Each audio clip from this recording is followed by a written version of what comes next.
Hello students, मैं हूं अमन खान और आप सब देख रहे हैं अमन केमिस्ट्री क्लासेस। तो चलिए अपन लेक्चर नंबर 14 स्टार्ट करेंगे सर। बाकी उससे पहले अपन अपनी परंपरा को दोबारा से देखेंगे। भाई क्या होता है भाई, आप वर्ग 14 के तत्वों की क्या पढ़ रहे थे भाई? सामान्य लक्षण पढ़ रहे थे, जिसमें आपने पहले इलेक्ट्रॉन विन्यास लिखा। इलेक्ट्रॉन विन्यास में आपने उनको देखा, NH2 और NP2 इलेक्ट्रॉन विन्यास प्रदर्शित करते थे, ठीक है।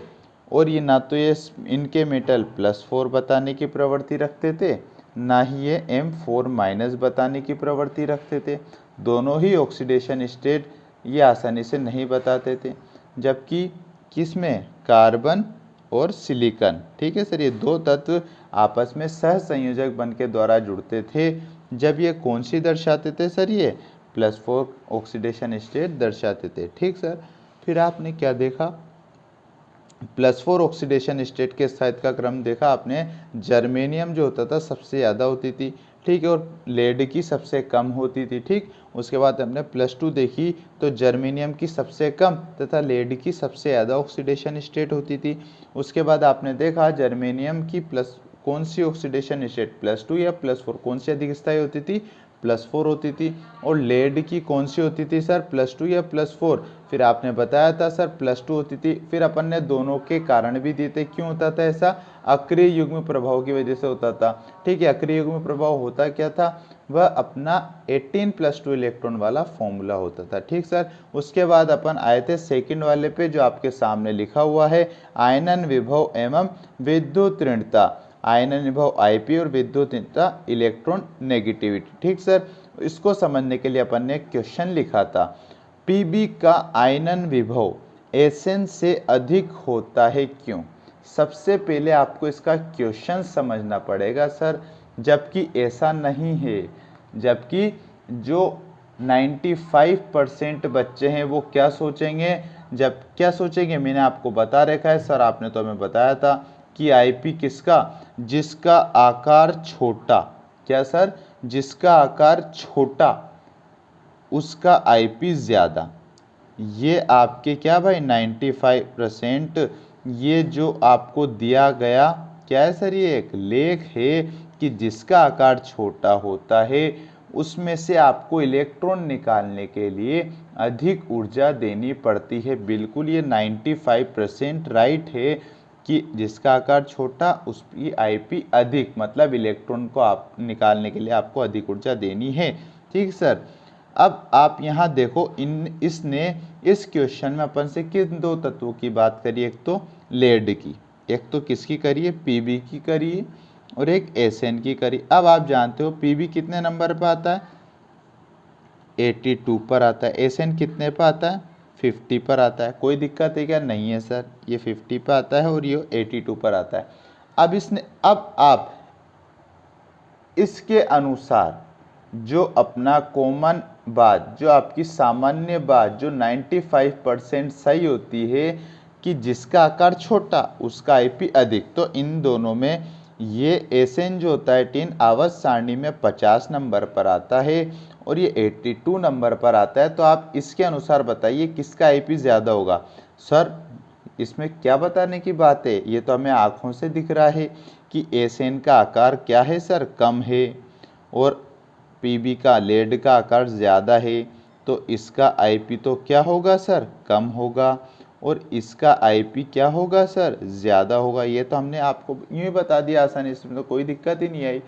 तो बच्चा लोग, बाल गोपाल, ऊपर क्वेश्चन देखो। अब Pb का आयनन विभव, इस Pb का, लेड का, ये आयनन विभव इस Sn से अधिक होता है। अब आपने इस कॉमन बात के, सामान्य बात के हिसाब से आपने ये तो क्वेश्चन तो ये बनना चाहिए था, लेकिन क्वेश्चन बन के कैसे आ गया, उल्टा। कैसे सर? जो Pb है इसका आयनन विभव कम होना चाहिए वैसे तो, क्योंकि आकार ज़्यादा है। ये आयनन विभव अधिक होता है Sn से। सर ऐसा हुआ कैसे? सर ये हुआ क्यों? सर ये होगा कैसे, ये आप हमें बताओ। तो मैंने आपको बताया था, यहाँ पर जो भी लफड़ा है, इस बीच में जो भी प्रॉब्लम क्रिएट कर रहे हैं वो 4f इलेक्ट्रॉन्स हैं, ठीक है सर। कौन है सर?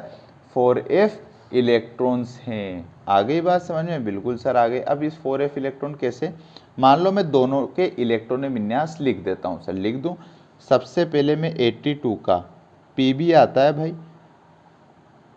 क्या आएगा सर, जिनोन, इलेक्ट्रॉनिक विन्यास लिख रहे हैं दोनों का, 4f14, ये व्यवस्थित वाला है। जब आप बड़े विन्यास लिखोगे तो पहले अपन अव्यवस्थित लिखते हैं, फिर उसके बाद में व्यवस्थित लिखते हैं। तो ये फाइनल है, व्यवस्थित है, 5d10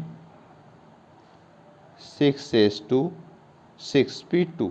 यहाँ पर मैं लिख देता हूँ 50 पे टिन का, लिख दें भाई। तो टिन का आता है क्रिप्टोन के बाद 4d10 5s2 5p2। अब देखो भाई, आपको इन दोनों के इलेक्ट्रॉनिक विन्यासों में कुछ ना कुछ अंतर, कुछ ना कुछ डिफरेंस आपको दिख रहा होगा।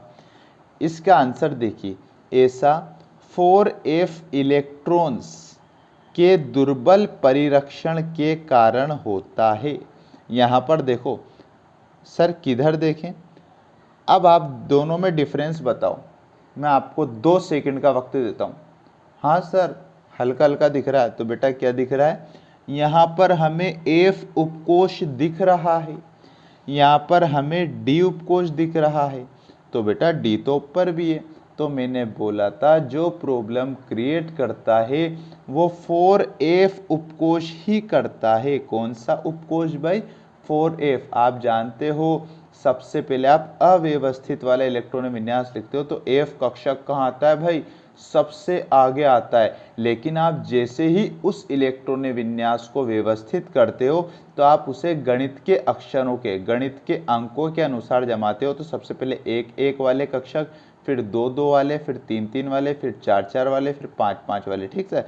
तो ये 4f पहले आगे रहता है, फिर जैसे ही आप व्यवस्थित करते हो और व्यवस्थित करके लिखते हो तो 4 जो 4f होता है वो कहाँ जाता है, बाहर से सरक के अंदर की तरफ। पहले बाह्यतम कोश होता था, फिर सरक के कहाँ गया सर, वो अंदरूनी आंतरिक कोशों में आ गया। और अंदर की तरफ कौन होता है सर, अंदर की तरफ तो नाभिक होता है। जैसे मैं यहाँ पर एक परमाणु बना दूं सर, ये परमाणु की मैंने बीच में नाभिक बनाया, इसके बाद मैंने 1 कक्षा, 2 कक्षा और 3 कक्षाएं बना दी। पहले इलेक्ट्रॉन यहाँ था, फिर आपने जैसे ही इलेक्ट्रॉनिक विन्यास को व्यवस्थित करा तो इलेक्ट्रॉन खसक के कहाँ गया सर, अंदर वाली कक्षा के अंदर आ गया। और किसके पास आ गया, नाभिक के पास आ गया। अरे सर, अब तो हमें पूरी थ्योरी साफ हो गई कि पहले 4f बाहर होते थे, जैसे अपन इलेक्ट्रॉनिक विन्यास को व्यवस्थित करके लिखते थे तो क्या गया भाई, 4f बाहर से अंदर की तरफ आ गया। और अंदर कौन बैठे रहते हैं सर जी, अंदर कौन से सर रहते हैं, नाभिक सर रहते हैं। ये नाभिक जैसे ही इलेक्ट्रॉन पास आया और नाभिक को तो आ गया भाई मजा, क्योंकि हर पॉजिटिव हर नेगेटिव को क्या करता है भाई, बड़े ही मजबूत तरीके से आकर्षित करता है। तो जैसे ही ऐसा 4f इलेक्ट्रॉन के दुर्बल परिरक्षण के कारण होता है, जिससे Pb के बाह्यतम कोशों के इलेक्ट्रॉन पर, Pb के जो बाह्यतम कोश के इलेक्ट्रॉन है, इलेक्ट्रॉन नाभिकीय आकर्षण क्या हो जाता है सर, बढ़ जाता है। पहले बाहर, ये जो 4f थे बाहर वाले ही थे, तो बाहर वाले पे जैसे अंदर आए तो क्या हो गया सर, इलेक्ट्रॉनों पर आकर्षण बढ़ जाता है। फलस्वरूप इलेक्ट्रॉन बाहर निकालने के लिए आपको अधिक ऊर्जा देनी पड़ेगी, और अधिक ऊर्जा देनी पड़ेगी तो आपका Ip का मान Sn से अधिक हो जाएगा। आ गया भाई समझ में? इसलिए मैंने आपको इसको पिछले लेक्चर में नहीं समझाया था, ठीक सर। और Sn में तो 4f इलेक्ट्रॉन होते नहीं है, तो उसमें तो कोई दिक्कत ही नहीं है, ठीक है सर। तो ऐसे आपको क्वेश्चन देखने के लिए मिलेंगे Ip से, आयनन विभव से रिलेटेड, ठीक है सर। तो अपन चलते हैं आगे, क्वेश्चन लिखेंगे भाई। क्वेश्चन लिखिए, कार्बन से Pb की ओर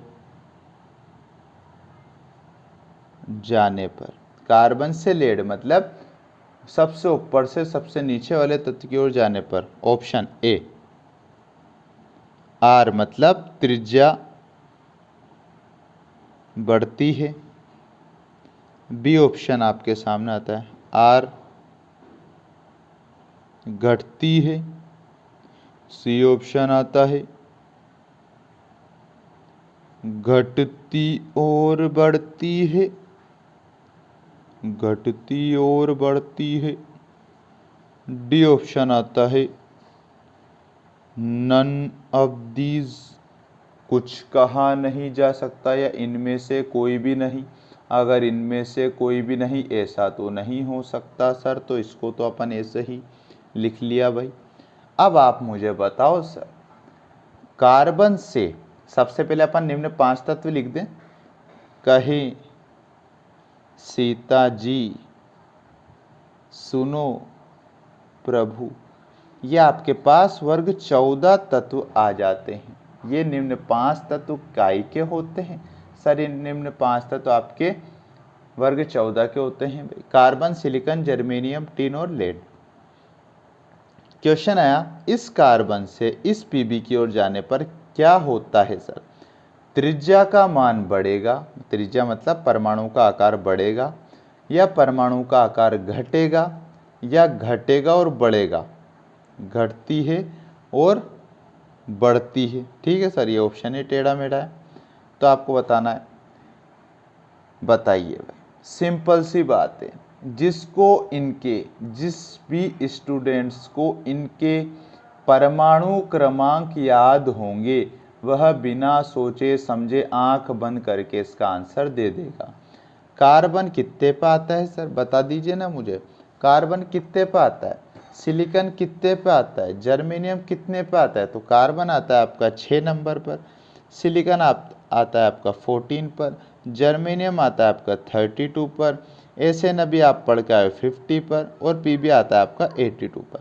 अब आप थोड़ा सा कॉमन सेंस लगाओ, हल्के फुल्के दिमाग से सोच लो कि जैसे जैसे क्रमांक बढ़ेगा वैसे वैसे परमाणु क्रमांकों की संख्या बढ़ रही है, वैसे वैसे इलेक्ट्रॉनों की संख्या बढ़ेगी, और इलेक्ट्रॉनों की संख्या बढ़ेगी तो क्या होगा? परमाणु का आकार बड़ा होगा। तो इसमें 6 इलेक्ट्रॉन, इसमें 14 इलेक्ट्रॉन, तो आकार बढ़ा। फिर 32 इलेक्ट्रॉन आ गए तो और 32 इलेक्ट्रॉन आते और आकार बढ़ा। एसएन नंबर 50 आ गए तो फिर और आकार बढ़ गया, और सबसे ज़्यादा आकार पीबी का हो गया। तो आप जानते हो एक वर्ग में कार्बन से पीबी की ओर जाने पर क्या होता है सर? त्रिज्या का मान बढ़ता है, क्योंकि इलेक्ट्रॉनों की संख्या बढ़ रही है सर। कोई दिक्कत है क्या? नहीं है सर, बहुत अच्छी बात है भाई। नहीं है तो लिखो भाई सेकंड क्वेश्चन एक और इसी बात पे, अच्छा लगेगा। कार्बन से पीबी की ओर जाने पर, कार्बन से पीबी की ओर जाने पर ए धन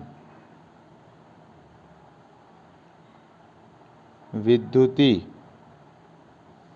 लक्षण घटते हैं, बी लिखिए, या बढ़ते हैं। पहला ऑप्शन है, कार्बन से जैसे पीबी की ओर जाओगे, धन विद्युती लक्षण मतलब क्या बोला? धनावेश की मात्रा बढ़ती है या घटती है। ठीक है सर, या तो घटेगी या फिर बढ़ेगी।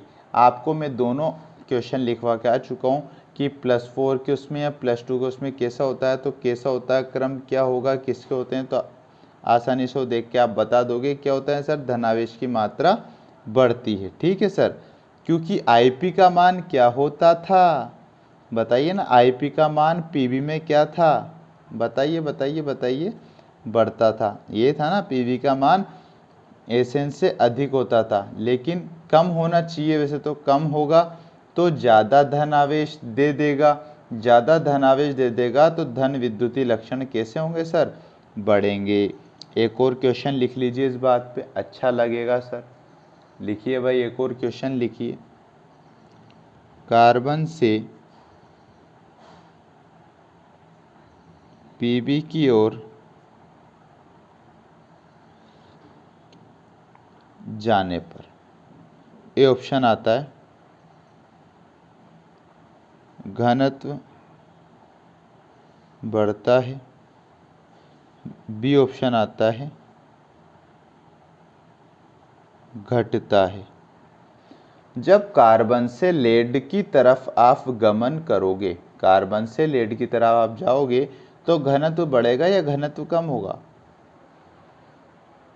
ये जो क्वेश्चन है आपका पहले क्वेश्चन के ऊपर आधारित है। आप जानते हो आर का मान बढ़ रहा है, आकार बढ़ रहा है, तो घनत्व भी क्या होगा सर? बढ़ता है ना। सिंपल सी बात जानते हो ना आप, तो सिंपल सी बात है क्या होता है सर? घनत्व बढ़ता है। पक्की बात? ओके सर, कोई दिक्कत ही नहीं। जिसका आकार ज़्यादा उसका घनत्व उतना ज़्यादा रहता है, तो अपन 8वीं क्लास में पढ़ का चुके हैं पहले। एक और क्वेश्चन लिख लीजिए। कार्बन से पीबी की ओर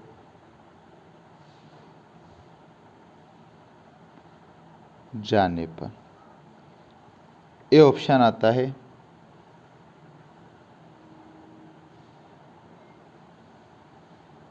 सहसंयोजक गुण बढ़ते हैं, बी ऑप्शन आता है घटते हैं, सी ऑप्शन आता है इलेक्ट्रॉन त्यागने की प्रवृत्ति बढ़ती है, डी कुछ भी हो सकता है, कुछ भी हो सकता है। ठीक है सर, क्वेश्चन देखो बड़ा अच्छा है। कार्बन से आप पीबी की ओर जाओगे तो सहसंयोजक गुण बढ़ते हैं या घटते हैं? अपन को सहसंयोजक गुणों से कोई लेना देना नहीं है, क्योंकि अपन ने सहसंयोजक गुणों के बारे में कुछ अध्ययन नहीं करा है। अब यहाँ पर आती है इलेक्ट्रॉन त्यागने की प्रवृत्ति बढ़ती है क्या? आप बताइए, क्या बढ़ेगी क्या इलेक्ट्रॉन त्यागने की प्रवृत्ति? बताइए भाई। बिल्कुल, आप कार्बन से पीबी की ओर जाओगे तो आकार बढ़ता है, तो क्या होता है सर? आकार जब भी बढ़ता है तो जो इलेक्ट्रॉन होता है ना, वह नाभिक से दूर होते जाता है, और नाभिक से इलेक्ट्रॉन दूर हो गया तो नाभिक और इलेक्ट्रॉन के मध्य जो प्रबल आकर्षण बल होता है वह दुर्बल मतलब कमज़ोर होता चला जाता है, और कमज़ोर होता चला जाएगा तो इलेक्ट्रॉन आसानी से बाहर निकल सकता है सर। ठीक है, तो क्या होता है? इलेक्ट्रॉन त्यागने की प्रवृत्ति बढ़ती है, इसलिए इसका आंसर लगा देंगे अपन सी। ठीक सर, कोई दिक्कत है क्या यहाँ तक? अब आप हेडिंग डालेंगे सर। नेक्स्ट हेडिंग आ रही है अपने पास, हेडिंग डालिए भाई। कार्बन के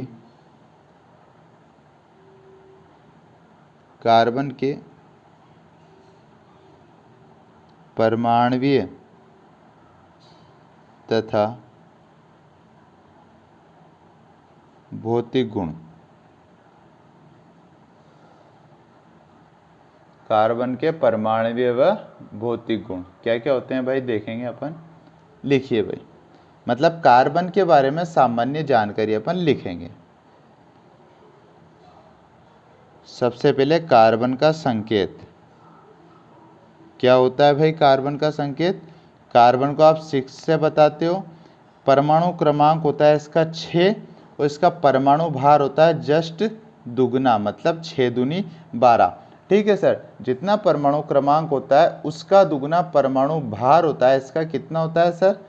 अणु भार भी बोल सकते हो आप, यहाँ लिख देता हूँ मैं, इसे आप अणु भार भी बोल सकते हो या परमाणु भार भी बोल सकते हो। ठीक है, जो माथे पे कार्बन के पाँव में जो है वो है आपका परमाणु क्रमांक, परमाणु क्रमांक, और जो कार्बन के माथे पे होता है वो आपका क्या होता है सर? अणुभार या परमाणु भार होता है। ठीक है, पहली सामान्य जानकारी।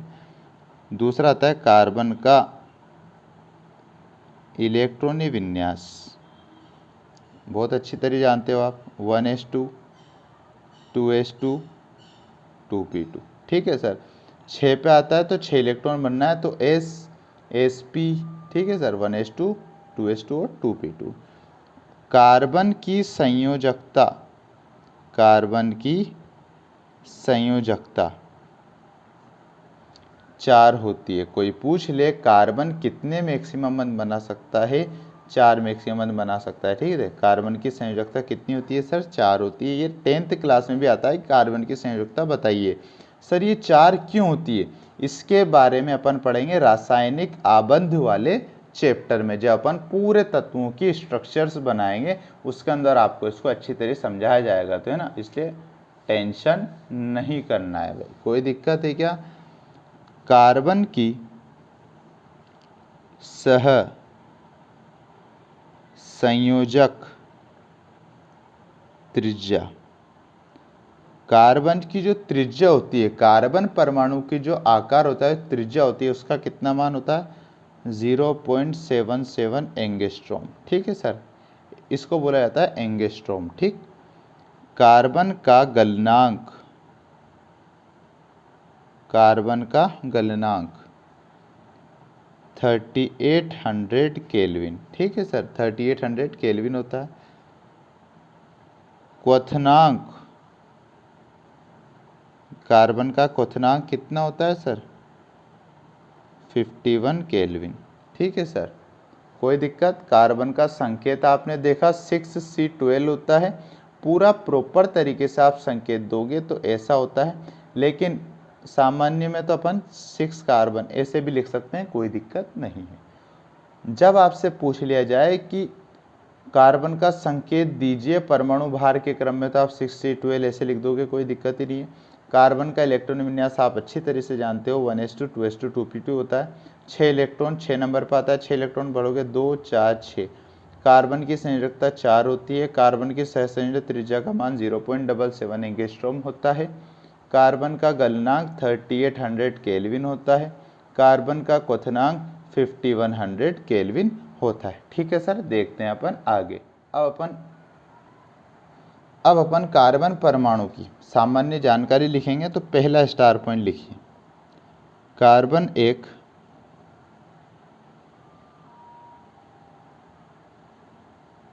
परमाणुीय ठोस होता है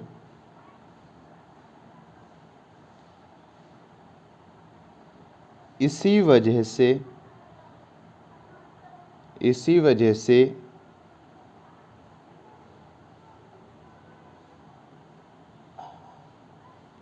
इसके गलनांक व क्वथनांक उच्च होते हैं। कार्बन एक परमाणुीय ठोस, कार्बन किस अवस्था में पाया जाता है, वैसे ठोस अवस्था में पाया जाता है। और आप जानते हो जो परमाणु ठोस अवस्था में है उसके आंतरिक जो बंध होते हैं वह बड़े ही मजबूत होते हैं। इसी वजह से उसको गलनांक और उसका क्वथनांक कैसा होगा भाई, उच्च होगा। मतलब आपको उसको पिघलाने के लिए, उसको उबालने के लिए हाई टेम्परेचर की आवश्यकता होगी। सेकंड स्टार पॉइंट लिखेंगे, कार्बन जल में अविलय होता है। कार्बन जो होता है वह जल में पूरी तरीके से नहीं घुलता है, मतलब घुलता ही नहीं है, जल में अघुलनशील होता है, अविलय होता है। कार्बन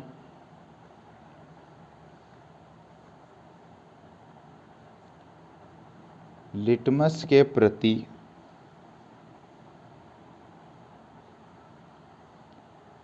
उदासीन होता है। नेक्स्ट स्टार पॉइंट देखेंगे, कार्बन लिटमस के प्रति उदासीन होता है। लिटमस पत्र वह पत्र होता है जो आपको अम्ल और क्षार के बारे में अध्ययन कराता है, लेकिन कार्बन ना तो अम्ल होता है भाई, नहीं क्षार होता है। ठीक है, तो इस वजह से उदासीन मतलब कोई क्रिया नहीं करता है। मतलब क्या बताएगा भाई, कार्बन लिटमस के प्रति उदासीन रहेगा, ना तो अम्ल के प्रति कोई बताता है, ना ही क्षार के प्रति कुछ बताता है। ठीक है सर, ये आपका हो गया। नेक्स्ट स्टार पॉइंट आप देखिए, ग्रेफाइट और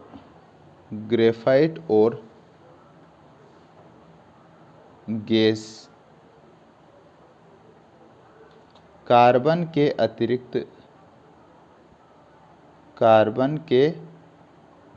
अतिरिक्त सभी अपर रूप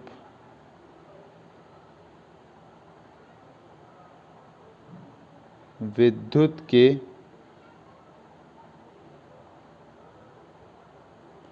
कुचालक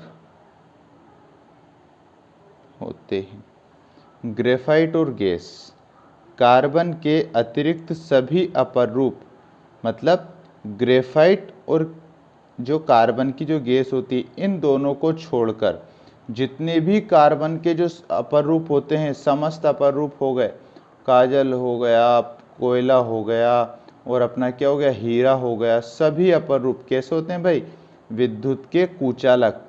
आप जानते हो कुचालक और सुचालक का मतलब क्या होता है।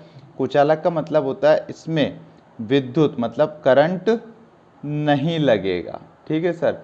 मतलब विद्युत का कुचालक होना ऐसी चीज़ों में जिसमें विद्युत मतलब करंट प्रवाहित ना करे वह कुचालक होती है। तो ग्रेफाइट और गैस क्या होती है सर, सुचालक होगी। इसके अतिरिक्त कार्बन के अन्य जितने भी अपर रूप है सब कुचालक होंगे सर। नेक्स्ट स्टार पॉइंट देखेंगे, कार्बन में संकलन का गुण सर्वाधिक होता है। संकलन का गुण सर्वाधिक होता है और इसी वजह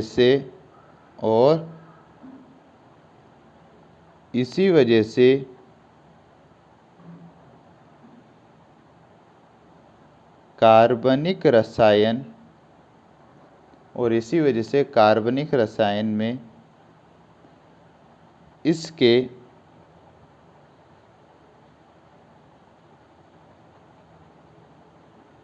यौगिकों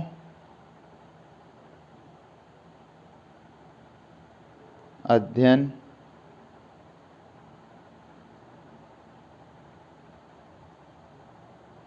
अलग से किया जाता है। क्या बोला भाई, कार्बन जो होता है उसमें कैसा भाई, संकलन का गुण सर्वाधिक होता है। सर संकलन का गुण क्या होता है, तो बच्चा थोड़ा पेशेंस रखेंगे अपन। ये संकलन का गुण आप कहाँ पढ़ते हो सर, कार्बनिक रसायन मतलब ऑर्गेनिक केमिस्ट्री में आप पढ़ते हो, ठीक है सर। कार्बन में संकलन का गुण सर्वाधिक पाया जाता है और इसी वजह से मैंने लिखवा दिया कार्बनिक रसायन में इसके यौगिकों का आप सेपरेटली मतलब अलग से अध्ययन करोगे, ठीक है। ये सर अपन ने कार्बन की सामान्य से जानकारी आपने देख ली, ठीक है सर। अपन ने क्या देखा भाई, कार्बन परमाणु की सामान्य जानकारी देखी, उसका संकेत, विन्यास, संयोजकता, गलनांक और क्वथनांक कितना होता है देखा। उसकी सामान्य बेसिक से अपन ने बातें देखी भाई कि वह अविलेय होता है, क्वथनांक कैसा होता है, ठोस होता है भाई, ठीक है। कौन सा गुण पाया जाता है, संकलन का गुण पाया जाता है, ठीक। उसके बाद आज का लेक्चर अपना इतना ही है। इसके बाद अपन इसके रासायनिक गुण पढ़ेंगे। भौतिक गुण आप देख चुके, अब अपन पढ़ेंगे रासायनिक गुण, वो आएंगे अपने नेक्स्ट लेक्चर में। तो अगर आपको वीडियो पसंद आई हो तो लाइक करें, शेयर करें भाई, और कुछ प्रॉब्लम आती हो कमेंट ज़रूर कर दिया करो, और चैनल को सब्सक्राइब करना मत भूलना भाई, ठीक है सर। और बेल आइकन को प्रेस कर देना जिससे हमारे आने वाली वीडियो की नोटिफिकेशन आप तक आसानी से आ सके। मिलते हैं अपन अपने नेक्स्ट लेक्चर में।